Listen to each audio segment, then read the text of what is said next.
Yes, welcome back, brothers. So now we will see sacraments in Eastern churches. In fact, we know that all these 23 churches are Catholic.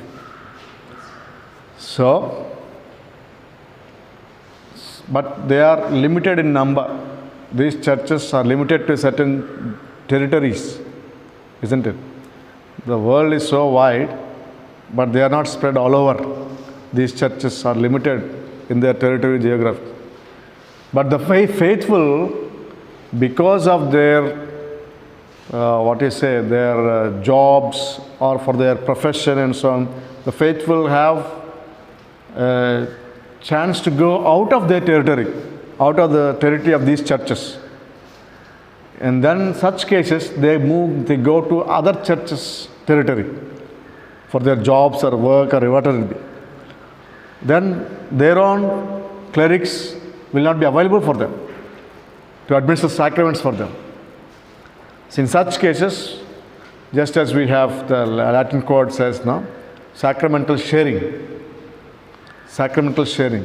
is possible. So among these churches, sacramental sharing is possible. That is called in Latin communicatio in sacris. Communicatio in sacris. Sacramental sharing. It's a very, very important topic. In the sense, in this world we find in one's territories others, in another territory it is possible to find ourselves. But we need the sacraments wherever we are. Because sacraments are those which make us think of God, which give us spiritual strength, which mediate, sacraments are those which mediate God's grace to us. So God's grace is available to us in the world through any other Catholic Church. That's how there is a communion in the Catholic Church.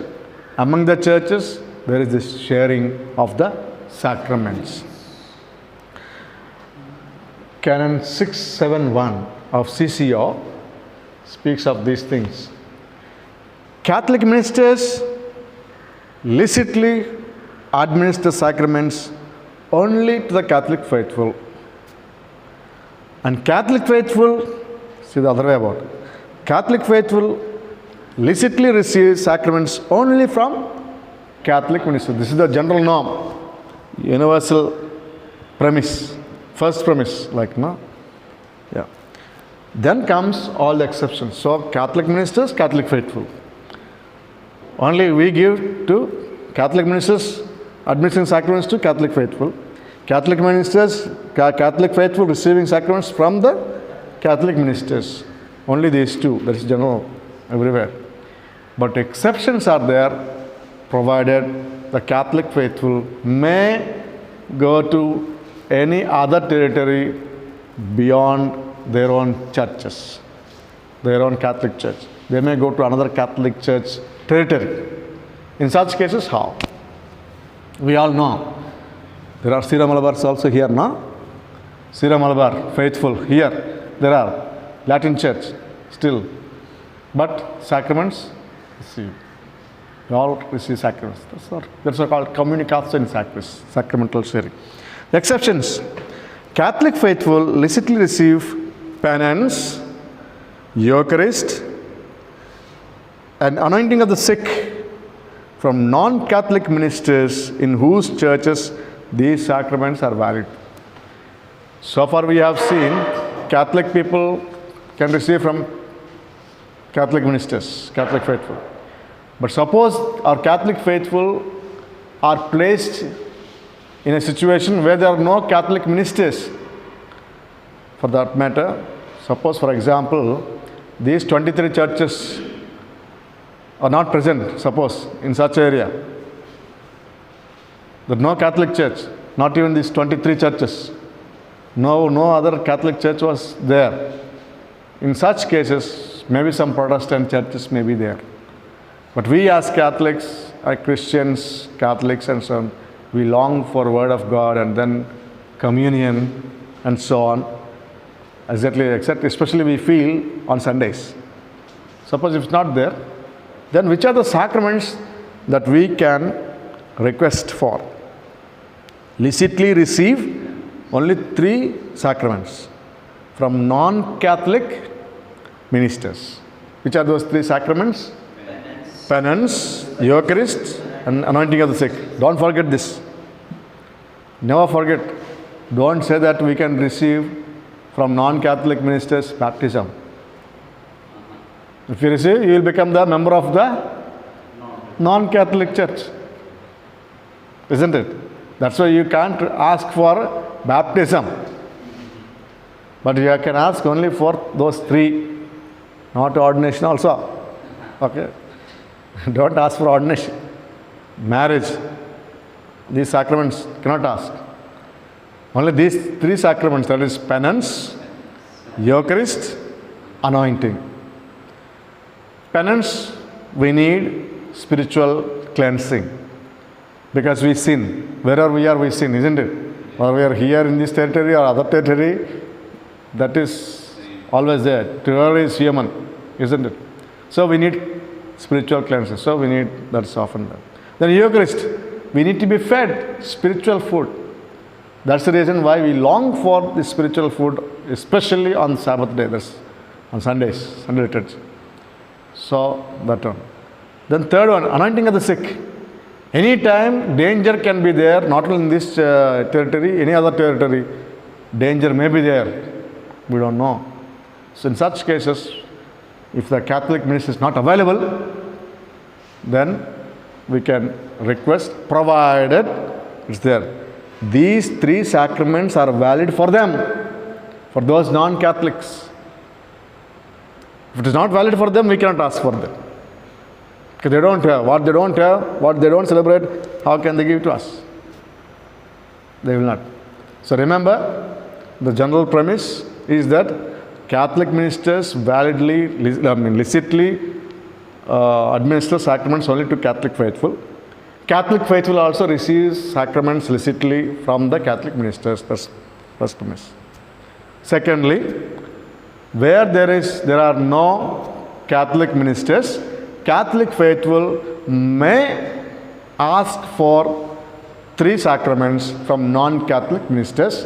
Those 3 sacraments are penance, Eucharist, and anointing of the sick. Don't forget this, please. Now we see the different conditions. Conditions in which Catholic faithful may ask sacraments from non-Catholic ministers. What are the conditions? Number 1, if necessary, that means necessity. In case of necessity only. Okay. Secondly, if genuine spiritual advantage suggests, really you are concerned about your spirituality. If you're real concerned, not just I want to know how these sacraments are there, how they administer the sacrament of penance, what will they do, not out of curiosity and so on, because you really feel the need of these sacraments. Only then this is valid condition. Then number 3, danger of error or indifferentism is avoided. As I said just now, indifferentism, somehow fulfill the obligation.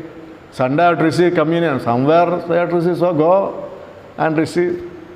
And I don't believe in them, in their sacrament. What they may share bread of the Lord, whatever it be. Still I don't believe, but to satisfy myself, I just go and receive. Indifference.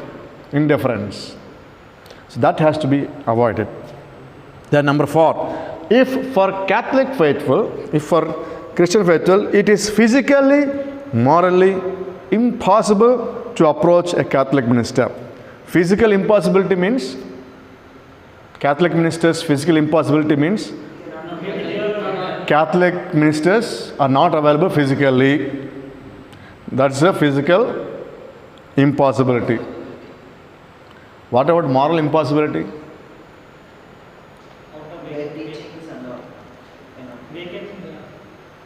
Suppose they are dismissed.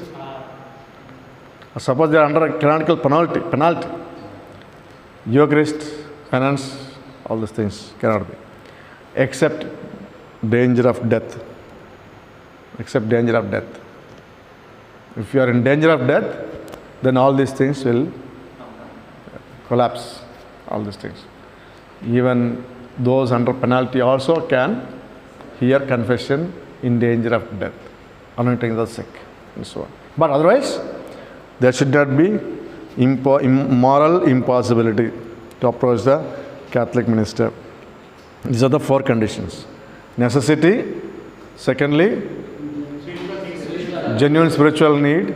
Third one, indifferentism is to be avoided. Fourth one, physical and moral impossibility.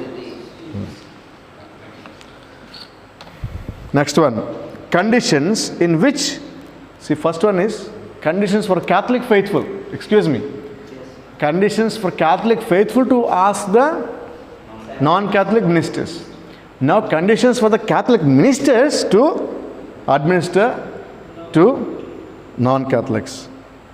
How? When? Lawfully they administer. Which are those sacraments? Again, penance, Eucharist, anointing the sick. To the faithful of Eastern churches who do not have full communion with the Catholic Church. Who do not have full communion with the Catholic Church. What are they? Number 1. If they request these sacraments on their own, they should feel the need for it. On their own they have to ask. Not that you request. You like to receive? You want?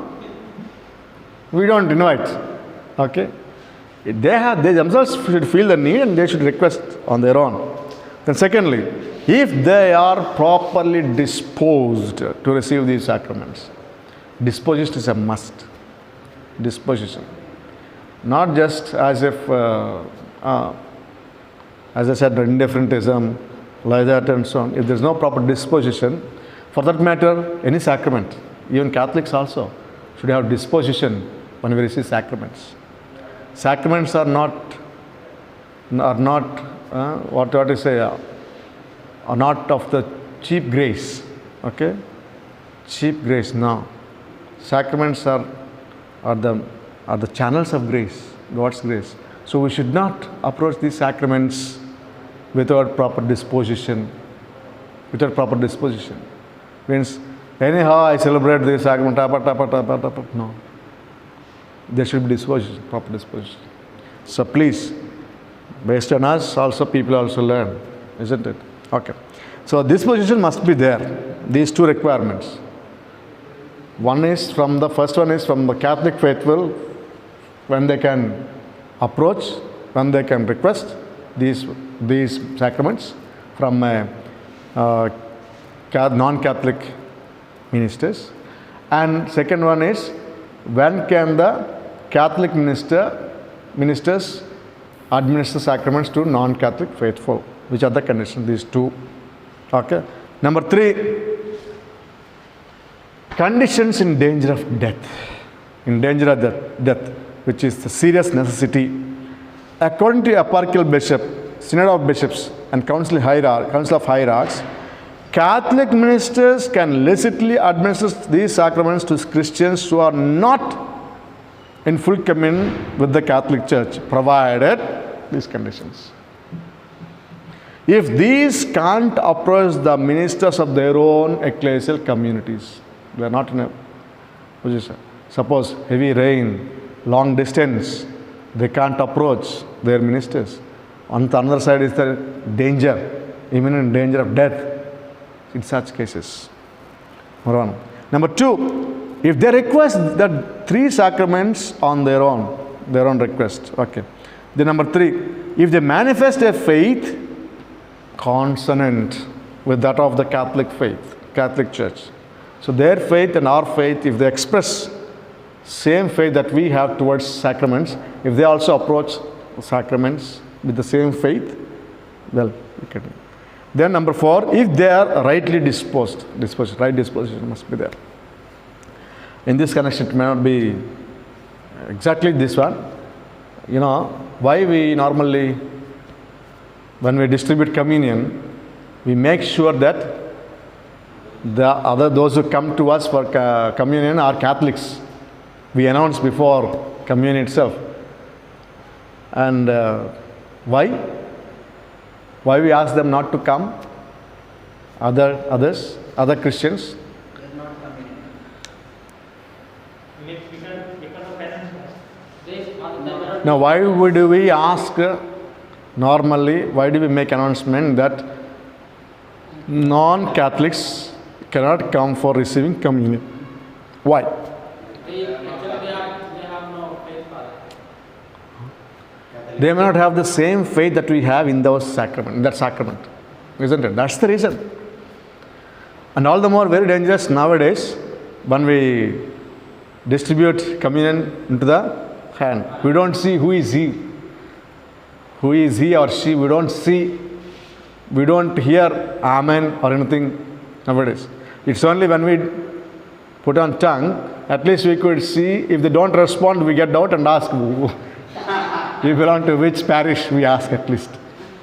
If they don't say anything, amen or anything like that, or if they open their mouth in a different way, not like this, but if they open, then we get out.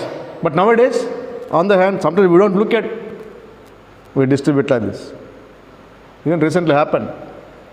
In one of the places, while I was distributing, I knew all these things may happen. Distributed. And one person immediately supposed to go aside and then consume immediately, normally. Did not. Went away. My eyes are going behind only while distributing this side. My eyes are there. I had to send the catechist to go and ask them to consume.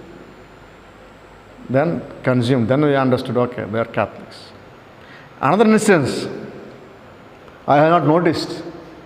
Distributed communion. But what happened? Some others noticed that after Mass, they came and said, such and such lady received, but she did not consume. Where is she? I asked. She is sitting in front of the sanctuary, in front of one of the statues of Our Lady or praying. I had to go and ask, are you a Catholic? I belong to another denomination. Said. Then you received communion. Where is it? I asked. You did not consume. Where is it? I asked. Then she showed in her hand. What are you going to do? I asked. Do you know what it is? I asked. You are distributing to everybody?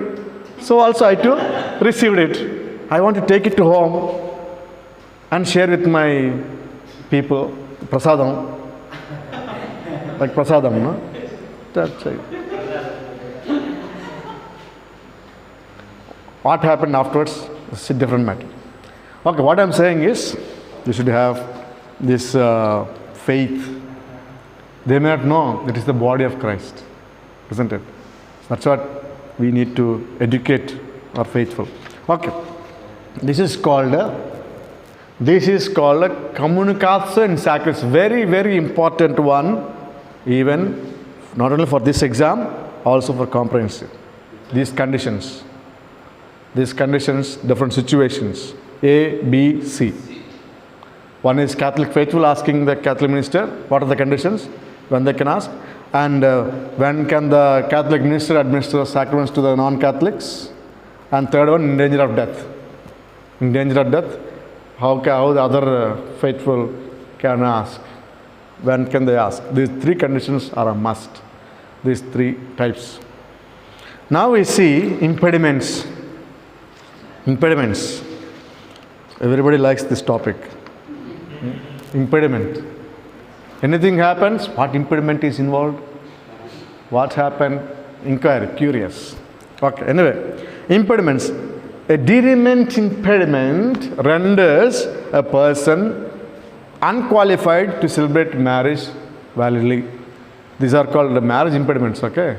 Not any other impediments. Marriage impediments. That should be the heading. Marriage impediments. A derailment impediment renders a person unqualified to celebrate marriage validly. Suppose I ask you a question, what is a derailment impediment? What does it do? It renders a person unqualified, let's say it renders a marriage invalid. So that's the obstacle which makes that marriage invalid, and which makes the person unqualified to celebrate marriage validly. There are two types of impediments. Number one, public impediment, and then occult impediment. A public impediment is that which can be proved in the external forum. What does it mean, external forum? It can be proved outside, isn't it? It can be proved. A proof. If there is a proof, if it is known to everybody, then it is public. Okay? Public impediment. Suppose if it cannot be proven publicly, suppose in the confession, you cannot prove it publicly, isn't it? That's what it is called, occult impediment. Occult impediment. Eyes, no? Occult means eye, isn't it? Occult impediment, which cannot be seen through eyes. So, yeah.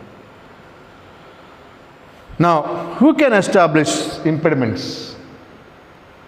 It is universal law which can establish dirimant impediments. Not anybody and everybody.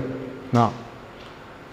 Particular law in general cannot establish dirimant impediment. Means impediment, a diocese or a particular church, they cannot create an impediment on their own.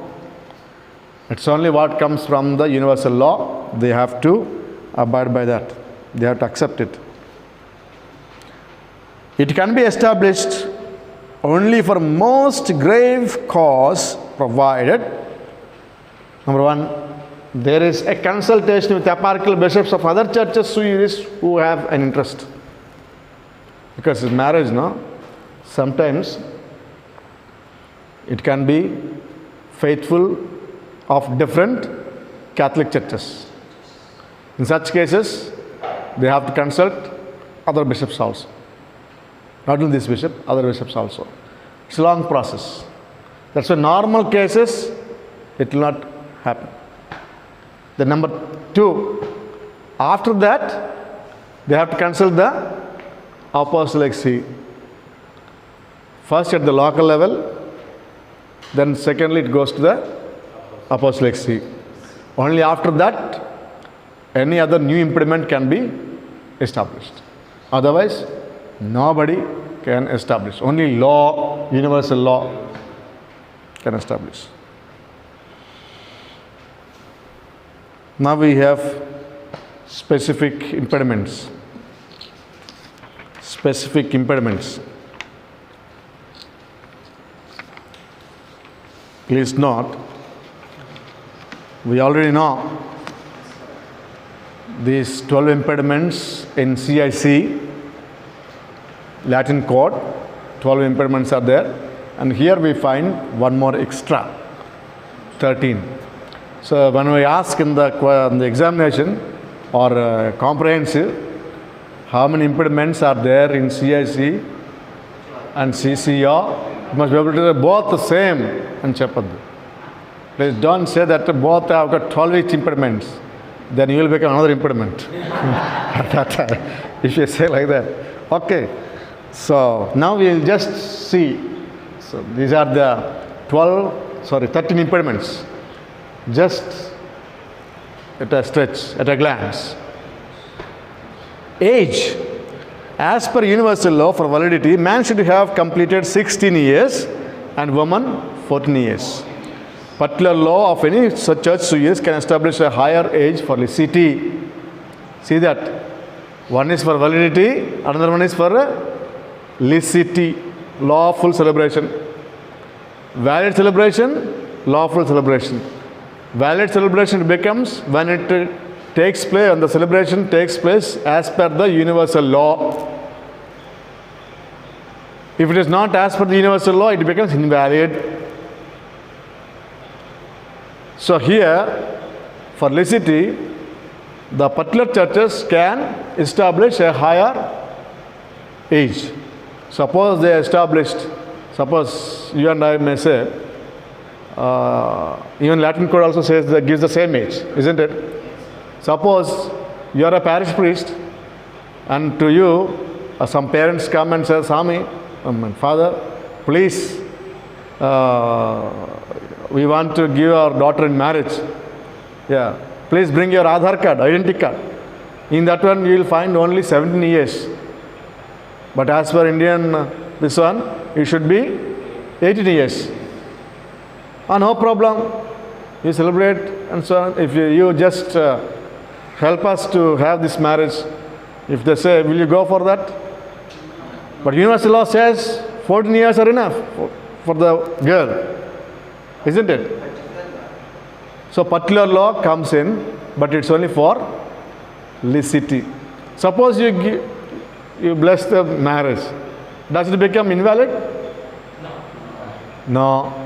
It's valid. Why? Because as per the universal law, you have fulfilled the requirement. 14 years for girl, 16 years for boy. Only for licity, particular law gives this one. Okay. Alagani cheppi don't go for blessing these weddings. Otherwise, civil law will take over you. Take over. Number 2, impotency. Impotency. It has to be antecedent and perpetual, absolute or relative impotence. There are 2 categories. Antecedent means before, not accident. Antecedent means before marriage, the person is impotent. If the person is impotent. And also perpetual. Perpetual means forever impotent. So before marriage itself, the person is impotent. It's also perpetual impotency. Then it is invalid. And secondly, also absolute or relative. Whether it's absolutely or relatively impotent, it is there before marriage itself. Okay? Impotence. Sterility is not an impediment. Okay? Perpetrating fraud means to obtain marriage consent is not allowed. Okay? Now, here, impotency deals with the consummation of marriage, isn't it? Consummation. A ratified and consummated marriage, no one can dispense it, isn't it? It stands forever. Suppose in the consummation, a marriage can be ratified, but if it is not consummated, then as per CIC, anybody can dispense this, a ratified marriage? Only Roman Pontiff. If the consummation is not taken place. That's why Roman Rota, in its judgment, Roman Rota means tribunal of the Apostolic See, it gives the judgment regarding one case, regarding consummation. When do you say that a consummation is complete? When do you say? So it says there are 3 things: erection, penetration, and ejaculation. These 3 must be there by all means. Only then it becomes consummation. Otherwise, marriage is not consummated. If there is no erection, if there is no penetration, and if there is no ejaculation in that female part, there is no consummation. Okay? These are very, very important things. Judgment about this, Roman Rota. So this is impotency, impediment. Number 3, prior bond means previous marriage. Already one who is married cannot validly contract another marriage. Yeah. If the marriage is ratified and consummated, it is a valid marriage and no one can separate the spouses unless it is dissolved by death. As long as the spouses are alive, they cannot attempt another valid celebration of marriage. Suppose one who is impeded to contract second marriage is attempting at marriage. That is called attempting marriage. Because he is impeded, isn't it? That's why we don't say that he married. No, he attempted to marry, we say. Suppose next one will come. Where is that? Sacred orders. Those in sacred orders, clerics, we don't say that he married, the priest married or deacon married. No. Attempted marriage. Attempted. Because they are invalid. They are not valid to contract the marriage. That's the reason why it is called attempted marriage. Always. Okay. Prior bond. Then 4. Disparity of cult. Disparity of cult means different religion, cults, different forms of worship, different religions altogether. So, marriage with a non-baptized person cannot validly be celebrated. But there are some marriages, no? There are some marriages. Isn't it? How?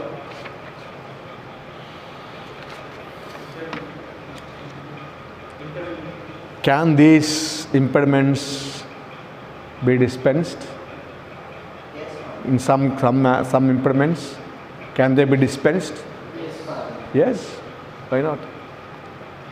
Suppose a deacon who goes out or a priest who leaves clerical state applies for dispensation, obtains, becomes a layman, then he can validly marry.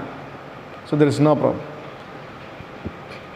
Then even this disparity of cult, in this disparity of cult, diocesan bishop can dispense from this impediment. In rare cases, specific cases, not regular, not general. Suppose, for example, they were in love since childhood.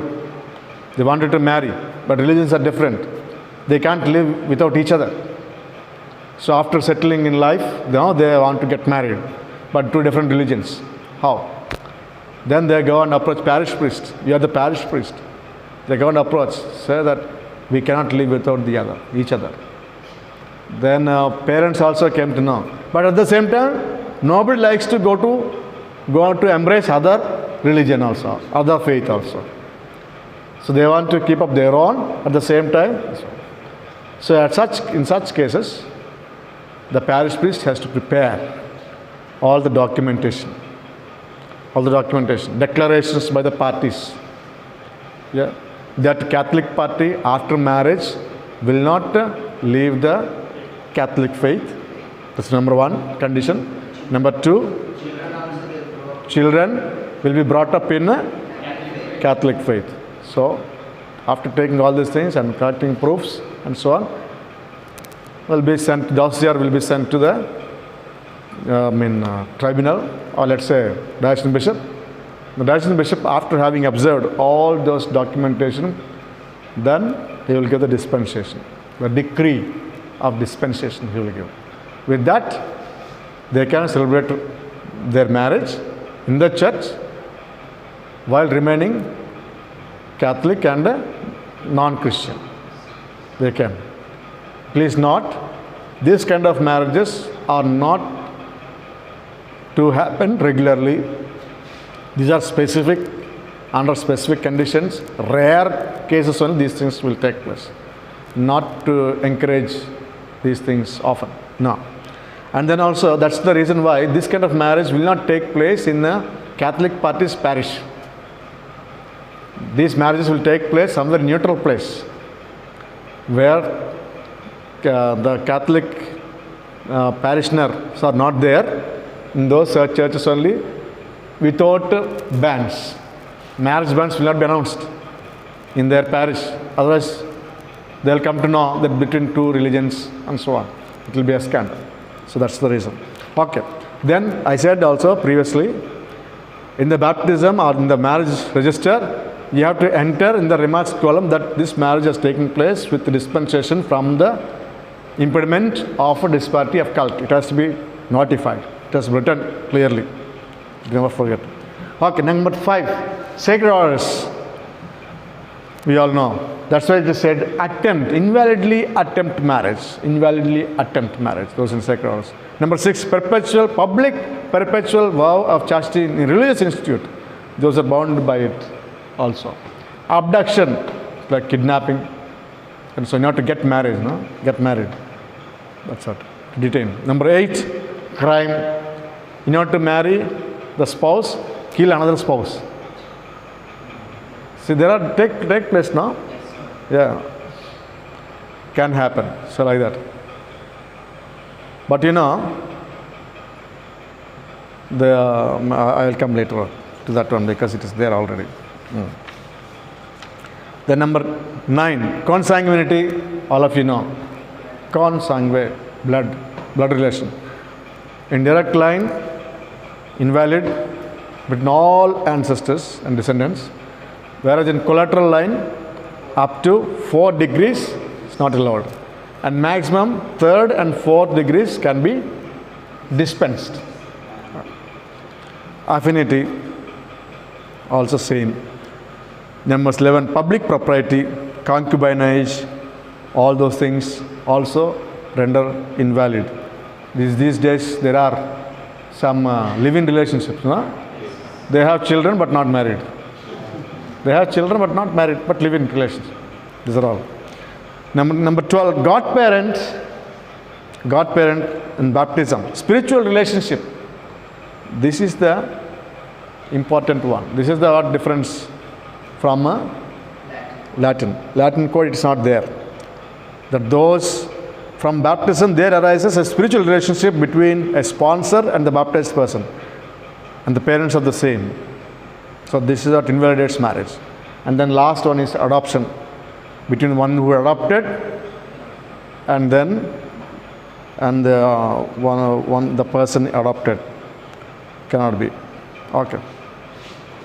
With this, we complete 12 impediments.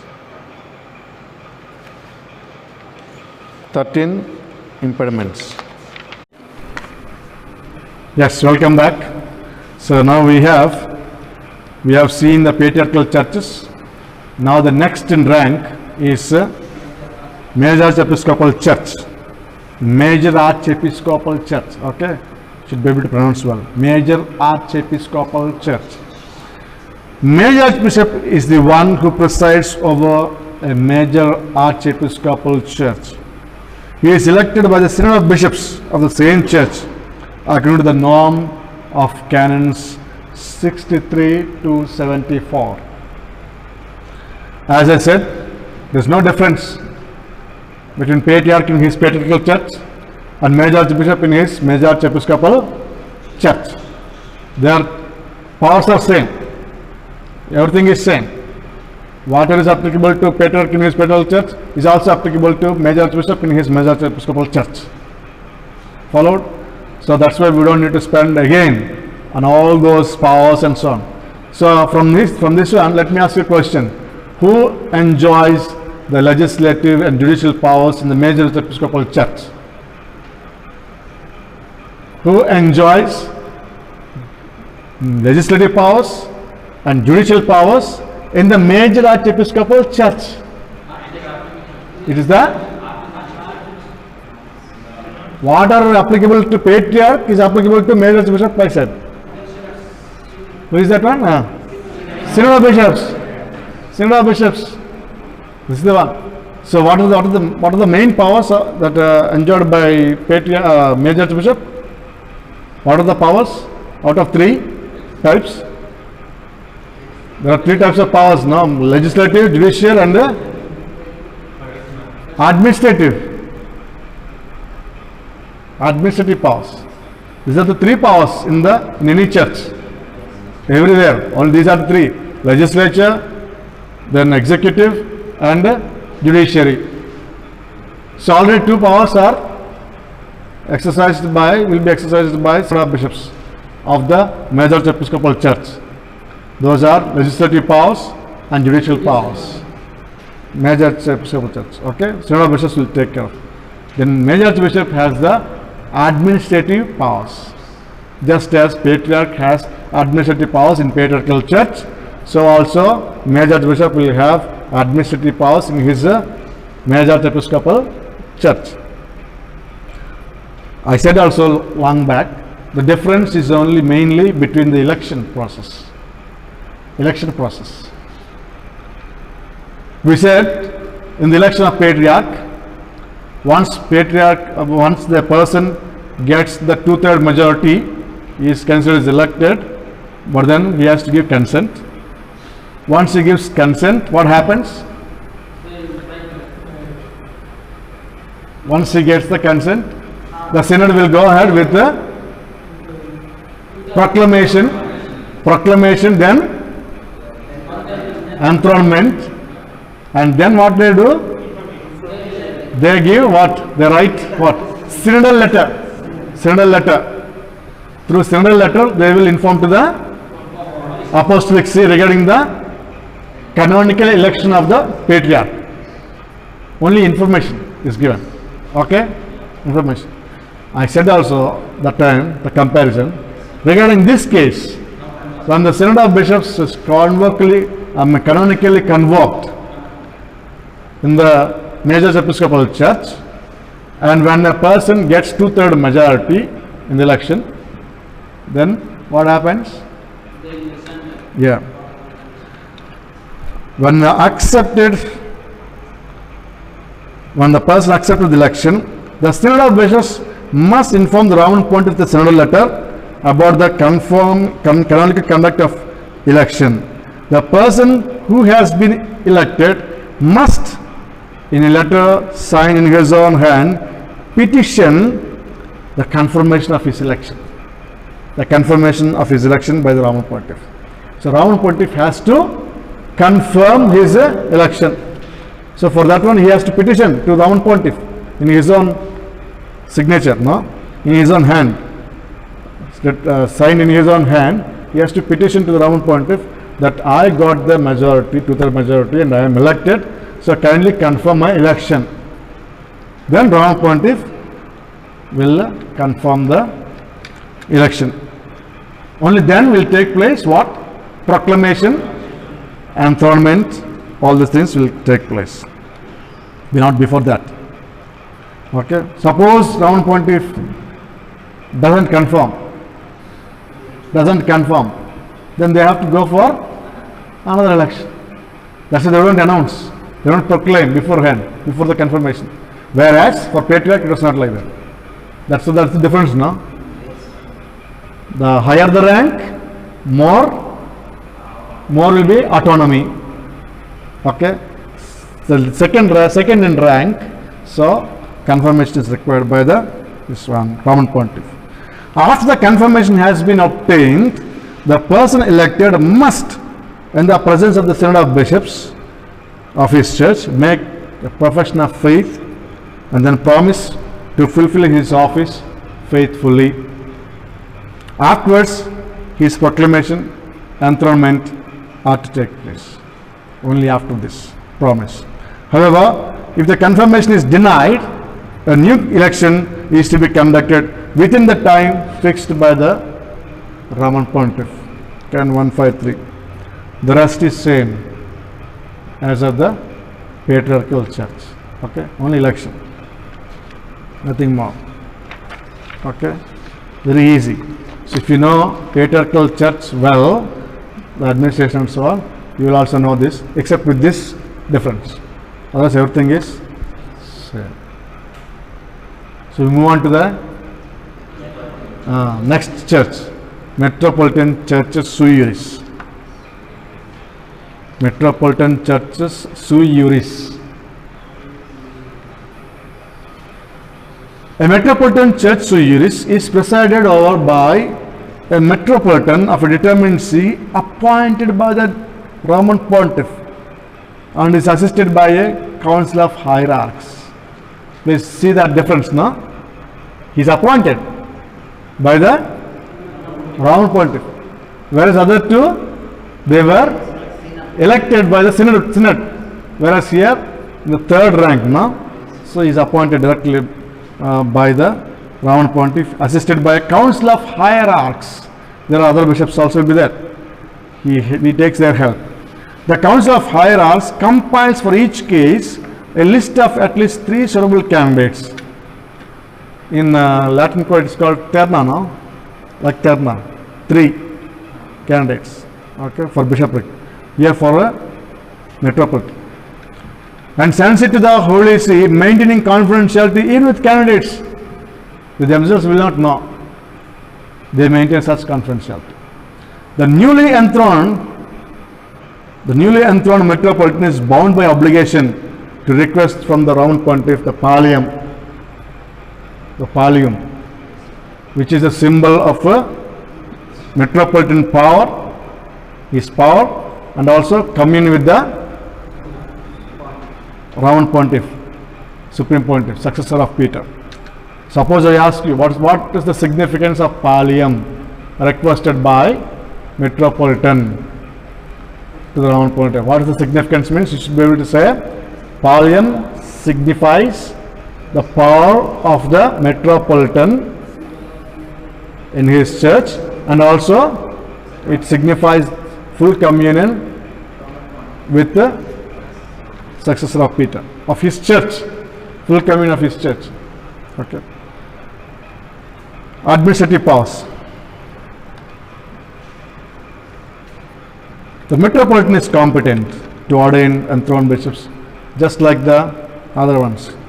Ordain bishops and then convoke council of hierarchs. So that's why I said patriarchal church, major episcopal church have the synod of bishops, whereas they have the council of hierarchs.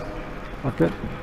To prepare an agenda and to discuss in it, to preside, transfer, suspend and or dissolve it. He has the power.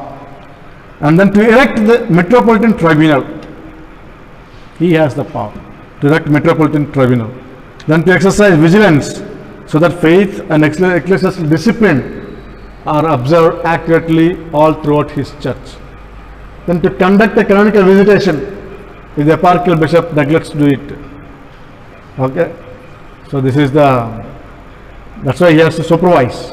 He has to be vigilant that all the bishops, they do the visitation of the diocese. Then to appoint an administrator of an eparch, if within 8 days of the the administrator has not been elected, and if the one elected lacks required qualities. Why this? When does the concept of the topic of administrator of a diocese come in? When does it come in? With the vacancy of the see, vacancy of the see. So they have to elect. The diocese has to elect within 8 days. Within 8 days they have to elect. That's why he is called as a diocesan administrator. No?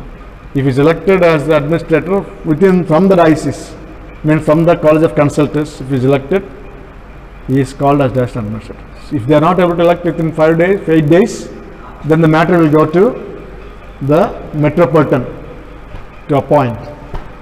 Okay. Suppose even if one is elected as administrator, if it doesn't have proper requirements, qualities of an administrator, he can reject that also. Okay. Then to appoint a eparchial finance officer, if the eparchial bishop does not do so, this is same as a patriarch and the major archbishop. If they don't appoint, he has to appoint. Some of these are very common to all these heads. Okay, that's why if you study well of one head, all our heads also will be clear. Okay, that's why don't be strong-headed. Okay, strong-headed means what is it's a recording. So next one, to communicate the acts of the Roman Pontiff, whatever comes from above, he has to communicate to the eparchial bishops. These are the administrative powers. Now legislative powers. The council of hierarchs exercise the legislative powers, same as others.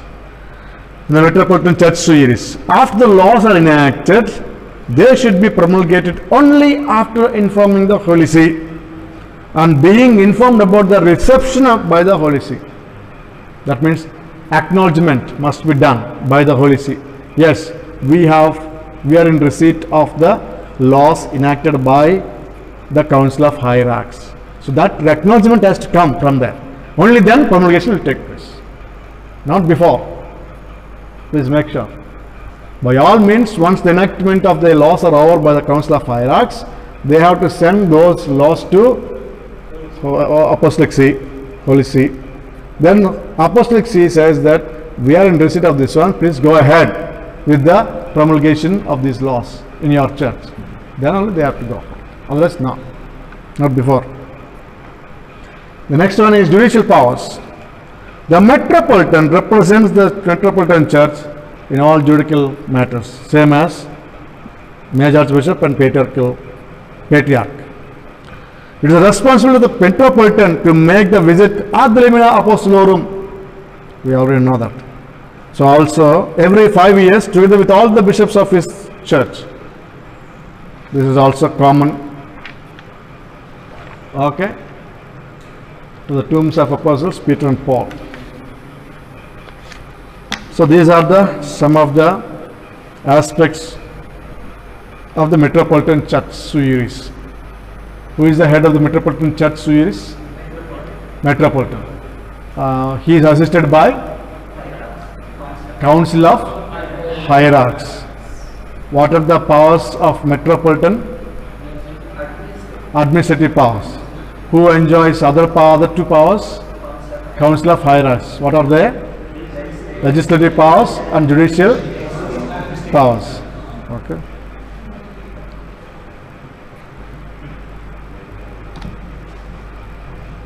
The last in the rank are other churches sui juris. A church sui juris that is neither patriarchal, major archiepiscopal nor metropolitan is entrusted to a hierarch to preside over it according to the norm of common law and particular law established by Roman Pontiff. Like a bishop, it is entrusted to him, the administration. But it's a church. Okay. These churches depend immediately on the Apostolic See, just like a diocesan bishop. No? Immediately is dependent on the Apostolic See, Rome. So he is just like that. Though it is his own church, still he is dependent on the Roman Pontiff. So Apostolic See. The Metropolitan is competent to erect. Metropolitan is different. Okay, he can be Archbishop also. That's what in that term. Not Metropolitan Church, head of the Metropolitan Church series. No, it's different. He is competent to erect the tribunal, exercise vigilance, same as the other. Then to conduct a canonical visitation, appoint administrator, same thing as a metropolitan. Okay, appointing a financial officer and communicate the acts to the Roman Pontiff. If you study one, other one automatically follows. These two are close. Metropolitan Church sui juris, other church sui juris. They are close almost. Those two are almost close. Patriarchal churches and the major episcopal churches. Those two are almost same. Okay.